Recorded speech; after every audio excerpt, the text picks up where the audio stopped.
మాట పలుకు తెలియనిది మాటున ఉండే మూగమది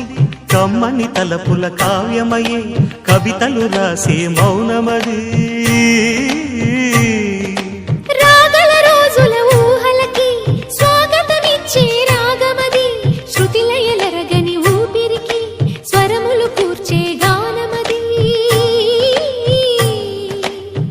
ఋతువుల రంగులు మార్చేది కల్పన కలిగిన మది భావం బ్రతుకును పాటగా మలిచేది మనసున కదిలిన